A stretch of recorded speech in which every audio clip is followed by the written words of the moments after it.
They're pretty cordial. Okay, so it wasn't political. Isn't it true that you don't think healthcare is a right? Right.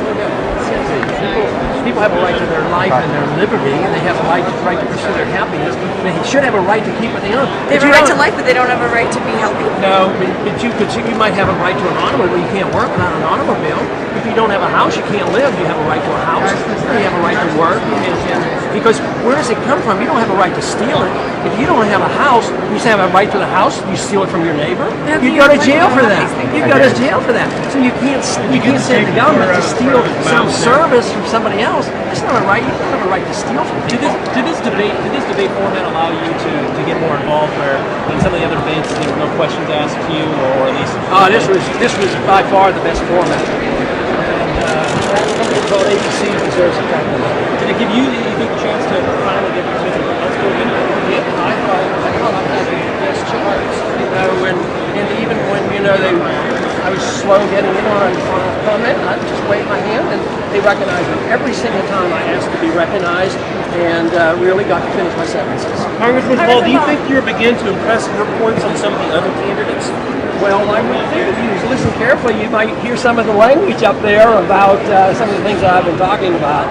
What about you think they're getting the point? They're understanding the relationship on the falling dollar?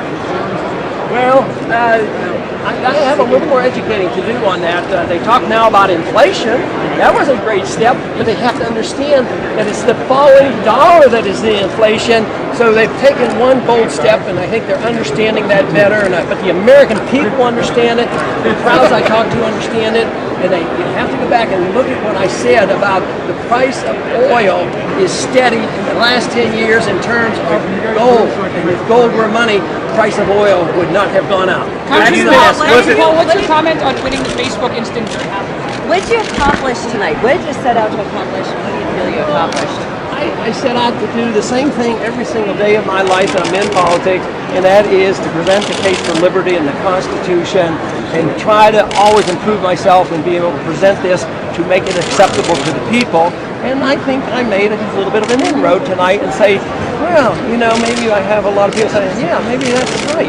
Maybe we ought to look at this. If prices don't go up in terms of gold, why don't we have a gold standard? Why do we print money when we need it? So I think we're making progress. And did people learn anything about you and the other candidates tonight? Anything new? Oh, I think people learn something all the time. Since it was a better format, I think people learned a lot about me tonight, hopefully all favorable. And what did you learn about the other candidates? I don't think I learned anything brand new. I did have a more enjoyable conversation with Senator McCain tonight. He says, I guess we can fight inflation together. So that was good. Was it accurate to characterize the cost of healthcare as inflation? Absolutely. Plus the fact that when you subsidize something, you will direct money into a certain thing, say education or in medicine, you push prices up, you don't get greater services. So just because you crank out more money and you push it in there, you just get higher prices but not higher services. That's a perfect example of what inflation is. But inflation, the source of the inflation is debt that is monetized by the Federal Reserve when you print the money. That's the inflation. So, but there's other reasons for it going up. Over-regulations, too much taxation, not enough competition. There's really no competition in medicine. You don't have alternative care really competing with medical doctors. So you need a much more free market to drive prices down. I'm from the Danish press. What would you say would be the main reason why the Europeans should really welcome you as the next president? Well, I don't know whether I should speak to Europe. I'm right now speaking to the American people, but I do know that we get a lot of responses from Europe, and they like what I'm saying because I'm looking to have a different foreign policy and not meddle in their affairs. And maybe some of these other countries around the world are tired of our troops being in their country. I know the Koreans would like us to come home, and a lot of Japanese would like us to come home, and hopefully the Europeans would like us to come home too. Then we could afford our medical care. That was my argument. Governor Huckabee was still characterizing radical Islam as one of the greatest threats we face. Do you agree? Yeah, it's a serious threat. He doesn't quite have the same understanding of why they are radical, and that's where our disagreement is. That there's always radicals in every religion, And the people, matter of fact, the people in the Far East see us as crusaders. Even the president once referred to us as crusaders and had to quit using that term. I mean, we're over there, and when we 2 million, or at least over 1 million Iraqis have died. I mean, since we've invaded their country. I mean, that's pretty radical, you know.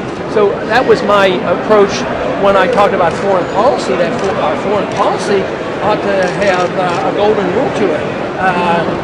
Do unto others. I mean, we wouldn't want them to do, any country to do it to us. But when we go over there and use our CIA to overthrow governments, we've been involved in the Iranian system for a long time. We've propped up Musharraf. We're in Iraq. We're in Afghanistan. We've propped up the Saudi Arabian government since World War II. We're in Turkey, and Turkey's now using our money and our weapons to bomb and fight with northern Iraq. The whole thing is foolish. It's time to change our foreign policy. How do you feel about the other?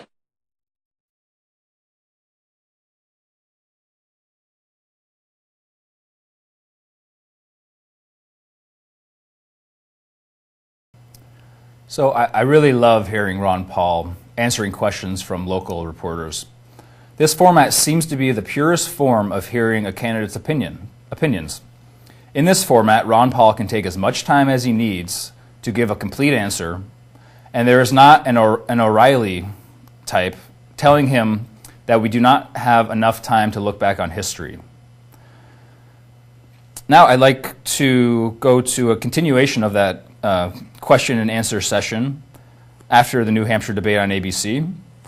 I think it is clear as day that Ron Paul knows that young people are waking up to the reality of the burden that they are being left with.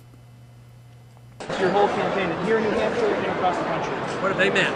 Well, they're the base of it. The young people know what's coming. And I brag that they've learned their arithmetic. They figured it out. They know what their obligations are. $60 trillion of entitlement obligation, a Social Security system that's broke. They have to work hard to keep paying into the system, on, and they know it doesn't work. So when I talk about saving $100, $200, $300, $400 billion a year and come home and let them get out of Social Security, they're all